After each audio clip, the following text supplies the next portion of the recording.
अस्सलामुअलैकुम। आज हमने डिसीजन ट्री पढ़ना है। चूँकि हम एक सुपरवाइज लर्निंग एल्गोरिदम की सीरीज़ पढ़ रहे हैं जिसमें कि ऑलरेडी मैं आपको 2-3 एल्गोरिदम करवा चुका हूँ। तो आज हमने डिसीजन ट्री पढ़ना है। डिसीजन ट्री को एग्जांपल के ज़रिए एक समझते हैं हम। Formally speaking, decision tree is a binary structure which each node best split the data to classify a response variable. Decision tree हमारे पास एक बाइनरी स्ट्रक्चर ट्री है। बाइनरी स्ट्रक्चर ट्री मतलब कि हर नोड पे इसके दो हिस्सों होते हैं और आगे दो नोड्स बन जाती हैं, फिर उसके आगे दो नोड्स बन जाती हैं नॉर्मली। तो डाटा को स्प्लिट करता है ये बाइनरी फॉर्म में। Tree starts with a root which is the first node and ends with the final nodes which are known as the leaf of the tree. एक रूट नोड से start होता है tree और उसके बाद हम further tree को expand करते जाते हैं बेस्ड ऑन सम प्रिंसिपल जो आगे मैं डिस्कस करता हूँ। उसके बाद ये होता है कि at the end leaves node आ जाती हैं जो आपकी क्लासेस होती हैं। बेसिकली जो हम सुपरवाइज लर्निंग है हमारे पास लेबल या क्लासेस होती हैं, लीव नोड्स पे वो बेसिकली आ जाती हैं। उसके बाद ये एक एग्जांपल है कि assume you are given a characteristic information of 10,000 people living in town. You're asked to study them and come up with the algorithm should be able to tell whether a new person coming to the town is male or female. 10,000 लोगों का data है हमारे पास, जिसमें कि suppose ये 4 variable है हमारे पास। Skin colour है, हेयर लेंथ है, वेट है और हाइट है। इन 4 की बेस पे हमने प्रेडिक्ट करना है कि क्या जो है गिवन डाटा के हिसाब से वो पर्सन मेल है या फीमेल है। अब अगर हम बाइनरी ट्री जो डिसीजन ट्री के हिसाब से इसको डिवाइड करें, सपोज हम हेयर लेंथ जो हमारे पास वेरिएबल है उसकी बेस पे हम ट्री का नोड स्टार्ट करते हैं। बेसिकली ट्री के जो नोड होंगे वो आपके जो वेरिएबल या आपके एट्रीब्यूट्स या कॉलम जो डाटा में होते हैं वो होंगे हमारे पास। और लीव नोड्स ये देखें, उसमें आपकी जो क्लासेस होंगी वो नज़र आ रही होंगी, मेल मेल मेल इस तरह से नज़र आ रहा है, मेल या फीमेल। इस केस में हमारे पास 2 क्लासेस हैं, मेल फीमेल। तो सपोज हमने हेयर लेंथ से स्टार्ट किया और उसको 2 हिस्सों में डिवाइड कर दिया, और कंडीशन डिवाइड करने की क्या की कि हेयर लेंथ में अगर जो लेस देन और इक्वल टू 5 इंचेस वाले हैं वो लेफ्ट साइड पे चले जाएंगे और ग्रेटर देन 5 इंचेस वाले राइट साइड पे। तो ये यानी जो डाटा इस कंडीशन को फॉलो करता होगा वो इस साइड पे चला जाएगा, जो इस कंडीशन को वो इस साइड पे चला जाएगा। फिर सपोज लेफ्ट साइड की बात कर लेते हैं कि अब हमारे पास डाटा वो वाला आ गया जिसमें हेयर लेंथ में वैल्यूज थी 5 या लेस। अब फर्दर इस यहाँ पे हमने स्प्लिट करना है। जब एक, और ये याद रखें कि जो वेरिएबल हम एक दफ़ा या जो एट्रीब्यूट हम यूज़ कर लें दोबारा उसकी बेस पे डिवाइड नहीं करना, फिर नए की बेस पे करना है। तो यहाँ पे सपोज हमने वेट फर्दर ये जो डाटा था हमारे पास जितना भी आया इसमें फर्दर वेट की बेस पे डिवाइड किया कि अगर weight less than and equal to 55 kg है तो वो इस तरफ हो जाए, और ग्रेटर देन 55 kg है तो वो इस तरफ हो जाए। और फिर इस डाटा की बेस पे हमें एक प्रोबेबिलिटी मिल जाएगी एट द एंड कि हम ये जो डाटा वैल्यूज हमें इस कंडीशन को फुलफिल करती हुई मिलेंगी उसमें हम देखेंगे कि मेल की रेशियो क्या है, यानी कि टोटल मेल कितने हैं और फीमेल्स कितने हैं। तो इस डाटा में हमें जो प्रोबेबिलिटी मिली है वो 20% मेल की, जबकि इस डाटा में जो हमें प्रोबेबिलिटी मेल की वो 80% तक मिल रही है। यानी हम फिर मैं ये कह सकता हूँ कि ये अगर इस तरफ जो भी डाटा पॉइंट्स आएंगे उनको मैं प्रेडिक्ट करूंगा मेल, जो इस तरफ आएंगे उनको मैं फीमेल प्रेडिक्ट कर दूंगा। ठीक है। इसी तरह से राइट साइड पे आ जाएं तो टोटल हमारे पास 4 कॉलम थे, तो 2 यूज़ हो चुके हैं, वो नहीं यूज़ करने, हमने अब डिवाइड करना है। Hair length greater than 5 inch वाला जो डाटा इधर आ गया उसको हाइट की बेस पे फर्दर डिवाइड कर देंगे कि अगर less than and equal to 65 है तो वो लैदा हो जाए डाटा, और ग्रेटर देन 65 वो लैदा हो जाए। तो अगेन यहाँ पे भी मेल के 40% चांसेस यहाँ पे आ रहे हैं और 30% यहाँ पे आ रहे हैं। ये कैसे कैलकुलेट करना है वो मैं आगे एग्जांपल में बताऊंगा। तो ये एक जनरल सा एक हमें आइडिया मिल गया कि डिसीजन ट्री कैसे काम कर रहा है। हमने किसी एक वेरिएबल को कंसीडर करके उससे स्टार्ट करना है और फिर डाटा को 2 हिस्सों में डिवाइड करना है किसी कंडीशन की बेस पे, और फर्दर जो डिवाइड होगा उसको भी किसी और कॉलम की कंडीशन की बेस पे डिवाइड करना है, अनटिल के हमारे पास कोई स्ट्रॉन्ग प्रोबेबिलिटी ना आ जाए किसी एक क्लास के हक में। जैसे कि यहाँ पे देखें, ये जो डाटा इधर आ रहा है इसमें 80% चांसेस हैं कि ये मेल डाटा होगा और ये 20% चांसेस हैं। तो इस तरह की सिचुएशन हमें रिक्वायर्ड होती है, जबकि राइट साइड पे जो सिचुएशन बन रही है एक अच्छी सिचुएशन नहीं है, यानी 40% इधर 30% इधर मेल की जो प्रोबेबिलिटी आ रही है, तो ये कंफ्यूजिंग सिचुएशन होगी। तो हमने बेस्ट वे में स्प्लिट करना है अपना डाटा, और एट द एंड अगर हमें इस तरह से रिजल्ट मिले कि एक की प्रोबेबिलिटी ज़्यादा हो और दूसरे की कम हो, तो फिर हम कहते हैं कि ये सही डिवाइड हो गया। अब इसी से रिलेटेड एक और एग्जांपल हम देख लेते हैं। डिसीजन ट्री से रिलेटेड बहुत सारे एल्गोरिदम हैं जिनके ये नाम आपको नज़र आ रहे हैं। बेसिक प्रिंसिपल उनमें वही है, लेकिन थोड़ा बहुत स्ट्रक्चर का फ़र्क पड़ता है। ID3, C4.5, कार्ड, काई squared, automatic interaction detector, Mars, conditional influence tree. Basically इनको हम डिटेल में नहीं जाना, हम ये जनरली बस यहाँ पे बताया जा रहा है। तो डिसीजन ट्री ही हम इसको काउंट करेंगे। एक और एग्जांपल देखते हैं। Example, consider the following hypothetical dataset which contains lead actor and genre of a movie along with the success on box office. ये सपोज हमारे पास 3 कॉलम है। ये हाइपोथेटिकल डाटा सेट है डिफरेंट एक्टर्स और उनकी जो मूवी की जॉनर है और वो हिट हुई या नहीं हुई। जैसे लीड एक्टर है, पहला कॉलम है, इसमें पहली 4 एंट्रीज अमिताभ बच्चन और फिर बाकी 3 एंट्रीज अभिषेक बच्चन की हैं। जॉनर आ गया, फिर इसके जॉनर बाद एक्शन है, फिक्शन है, romance, action, action, fiction, romance. और हिट ये हमारा बेसिकली टारगेट कॉलम है, ये क्लास वाला कॉलम है जिसमें कि 2 क्लासेस हैं कि मूवी हिट हुई या नहीं हुई। यस का मतलब मूवी हिट है और नो का मतलब मूवी हिट नहीं हुई।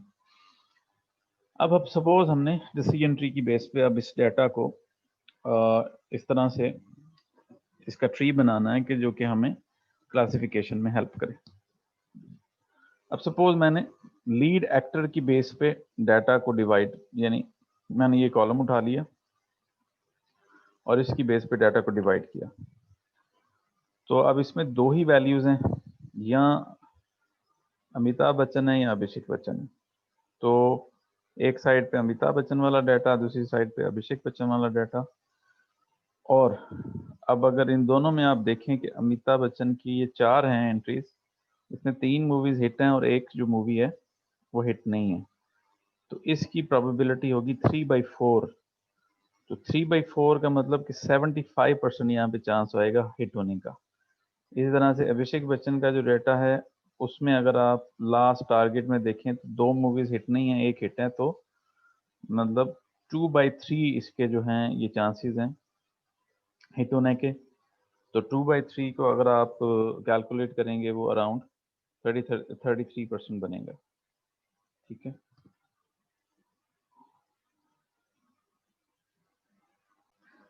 सॉरी ये यहाँ से गलत बता के हमें। अभिषेक बच्चन वाले डाटा में अगर आप टारगेट में जाएं तो 2 मूवीज हिट नहीं है और एक हिट है, तो मैंने यहाँ पे प्रोबेबिलिटी लिख रहा हूँ हिट की। तो एक हिट हुई है तो 1/3 यानी 1/3 प्रोबेबिलिटी, ये 33% हो जाएगी। तो अब ये देखें, ये अच्छा एक हमारे पास ऑप्शन आ गया कि इसकी बेस पे हमें करें तो हमें काफ़ी बेहतर रिजल्ट मिल रहे हैं। लेकिन डिसीजन ट्री में सबसे मेन चीज़ ये होती है कि हम स्टार्ट किस कॉलम से डिवाइड करना करें, यानी डाटा को स्प्लिट करना।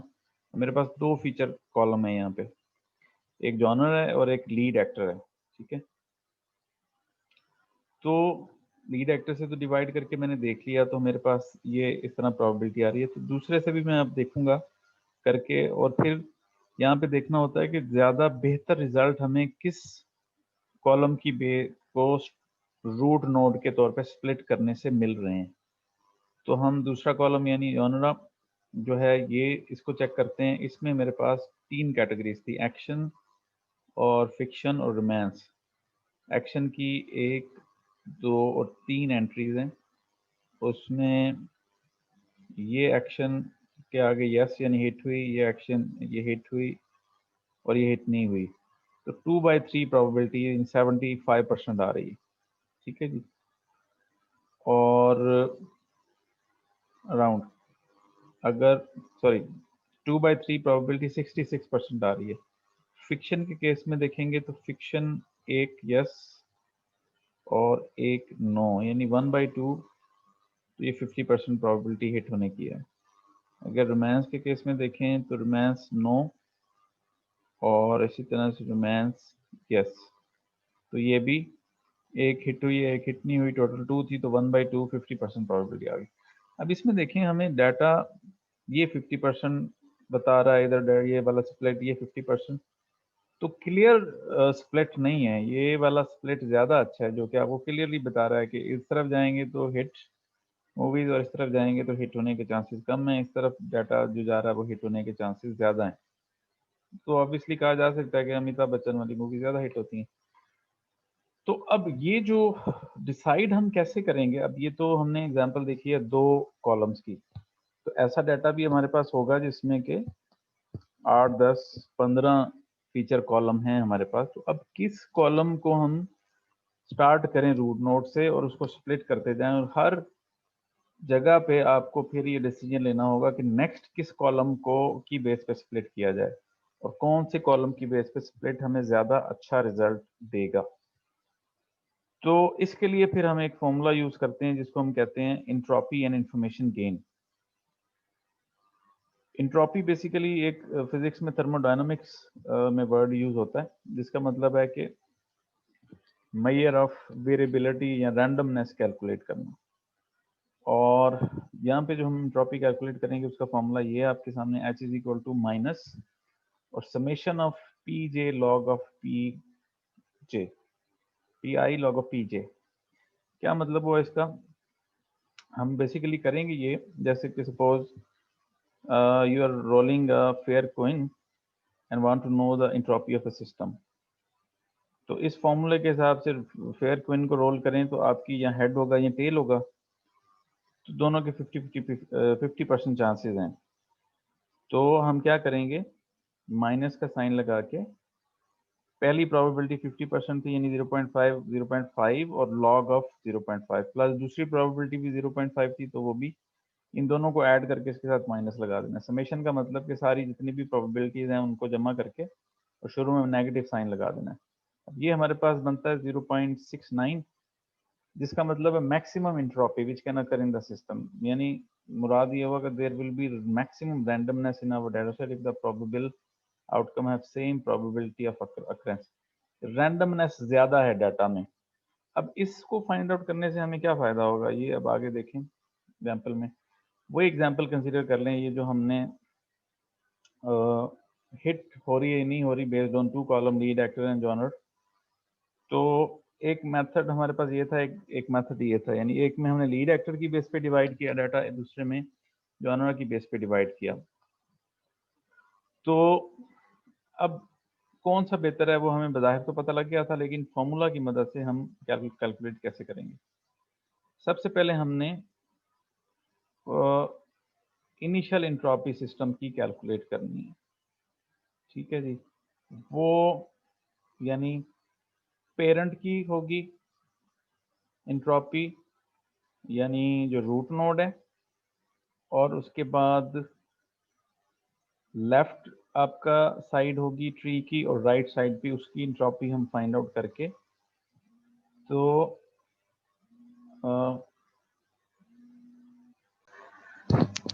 हम पेरेंट वाली इंट्रोपी अकॉर्डिंग टू फॉर्मूला जो हमें मिलेगी, विच इज, जो कि मैं बताता हूँ कैसे कैलकुलेट होती है, 0.68, इसको माइनस कर देना है हमने चाइल्ड जो होंगे लेफ्ट और राइट ट्री के, उनकी इंट्रोपी दोनों को मिला के, उनकी वेटेड एवरेज को, वेटेड एवरेज, ये देखें ये formula, entropy of the parent minus weighted average of the children entropy.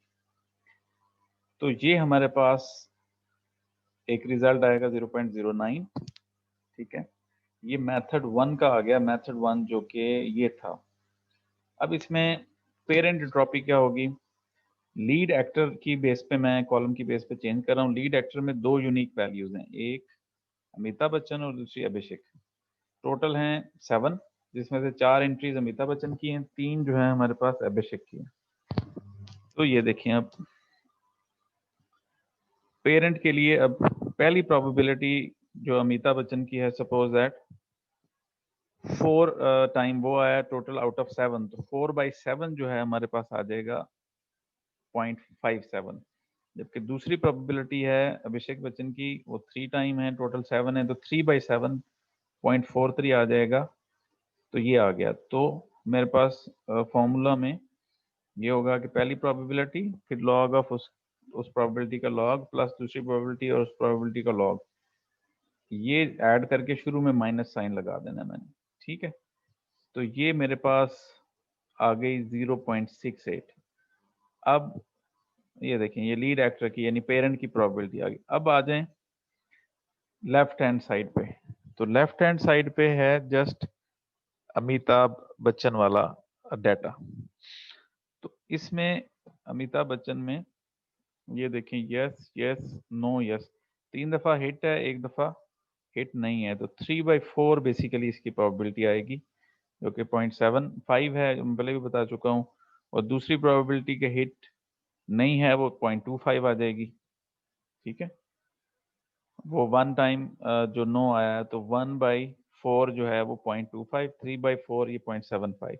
Again दोनों प्रोबेबिलिटीज को फॉर्मूला में पुट करेंगे, पहली प्रोबेबिलिटी उसका लॉग प्लस दूसरी प्रोबेबिलिटी उसका लॉग, सबको जमा करके एंड में माइनस साइन लगा देना। बेसिकली ये लॉग भी इनका माइनस निकलेगा, तो माइनस माइनस प्लस हो जाएगा 0.56। ये खुद कैलकुलेट करके देखें।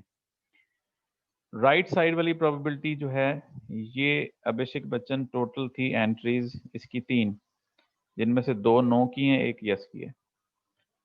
तो यस की 1 है, 1/3.33 आ गया, और नो की 2 हैं, तो 2/3.67 आ गया। तो इसमें ये आंसर आ गया। अब हमने इसके वेटेड एवरेज कैलकुलेट करनी है। वेटेड एवरेज मैं बताता हूँ। पेरेंट की 0.68 थी, वो हम ले ली, और चाइल्ड ये दोनों निकली हैं, तो पॉइंट ये इसके साथ मैं जो लेफ्ट हैंड साइड है 4 से मल्टीप्लाई करूंगा, क्योंकि अमिताभ बच्चन की 4 एंट्रीज थी, तो 4 क्रॉस 0.56। इसी तरह से राइट हैंड साइड जो अभिषेक बच्चन थी 3 एंट्रीज थी, 3 क्रॉस 0.63, और डिवाइड कर देना 7 पे, टोटल 7 एंट्रीज थी, तो ये वेटेड एवरेज आ जाएगी इसकी। आंसर मेरे पास एट द एंड आ जाएगा 0.09। इसको मैं कहूंगा ये मेरे पास इंफॉर्मेशन गेन आ गई है, इंफॉर्मेशन गेन। तो बेसिकली हमने ये करना है कि जिस स्प्लिट में मेरे पास इंफॉर्मेशन गेन ज्यादा होगी, वो ज्यादा अच्छा स्प्लिट है डिसीजन ट्री के पॉइंट ऑफ व्यू से। इसी तरह से जो मेथड 2 मैंने किया था, ये वाला मेथड 2 जो जॉनरा की बेस पे डिवाइड हुआ था, उसकी भी सेम वे में मैं कैलकुलेट करूंगा। इसकी चूंकि 3 डिवाइड हो रही हैं, 3 कैटेगरी थी, तो 3 तरह से डिवाइड हो रहा है। तो नॉर्मली ये होता है कि हम 2 हिस्सों में डिवाइड करते हैं अगर कॉलम में आपकी न्यूमेरिकल वैल्यूज हो। लेकिन अगर कॉलम में कैटेगोरिकल वैल्यूज हैं, तो 2 से ज़्यादा हिस्से भी हम ट्री के बना सकते हैं। तो लिहाजा ये तीनों की पेरेंट की हमने ऑलरेडी पेरेंट की भी कैलकुलेट करनी है, और वो 0.68 है, 0.68 ही है इसकी भी। जबकि बाकी लेफ्ट मिडल और ये तीनों कैलकुलेट करके इनकी वेटेड एवरेज में से माइनस करेंगे 0.02। तो इस केस में 0.02 आता है, यहाँ पे 0.09। ऑब्वियसली 0.09 0.02 से काफी बड़ा नंबर है, तो 3 बल्कि 4 गुना ज्यादा बड़ा नंबर है। तो यानी मेथड 1 वाली स्प्लिट हमें ज्यादा अच्छी इंफॉर्मेशन गेन या अच्छी जो है स्प्लिट प्रोवाइड कर रही है एज कम्पेयर टू मेथड 2। तो इस तरह से डिसीजन ट्री बनाते हुए हम हर स्टेप में ये कैलकुलेशन करते हैं, जिसको कि हम इंफॉर्मेशन गेन या एंट्रोपी कैलकुलेशन कहते हैं। और इसकी बेस पे हमें पता चल जाता है कि हमने ट्री कैसे बनाना है, किसको रूट नोड बनाना है, और आगे डिवाइड करते हुए कौन कौन से कॉलम को कंसीडर करना है।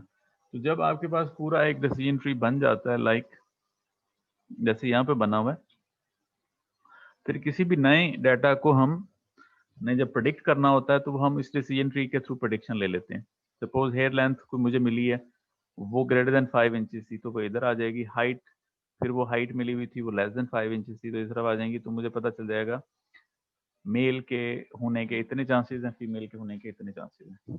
ठीक है, या अगर इसको कंसीडर करें और कोई न्यू डाटा आया है और वो इस तरफ पॉइंट आउट कर रहा है, तो मैं क्लियरली कह सकता हूँ ये मेल का डाटा है। और अगर वो इस तरफ पॉइंट आउट कर रहा है जिसमें मेल के 20% चांसेस हैं, यानी फीमेल होने के 80% चांसेस हैं, तो मैं प्रिडिक्ट कर सकता हूँ। तो ये सब तो प्रिडिक्शन फिर once you made your decision tree तो प्रेडिक्शन करना फिर आसान हो जाता है।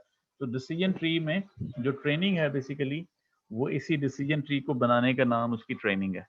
तो ये एसके लर्न में लाइब्रेरी बनी हुई है जिसकी इम्प्लीमेंटेशन मैं नेक्स्ट लेक्चर में आपको एक एग्जांपल के साथ करा दूंगा। तो ये सारा काम वो लाइब्रेरी खुद ही करती है, लेकिन आपको एक आइडिया होना चाहिए कि डाटा की स्प्लिट कैसे हो रही है, डिसीजन ट्री कैसे बन रहा है, ताकि इंटरनल वर्किंग को आप उसकी जो है समझ सकें। तो कल इंशाल्लाह इसकी मैं आपको जो इम्प्लीमेंटेशन है वो पाइथन में करवाऊंगा।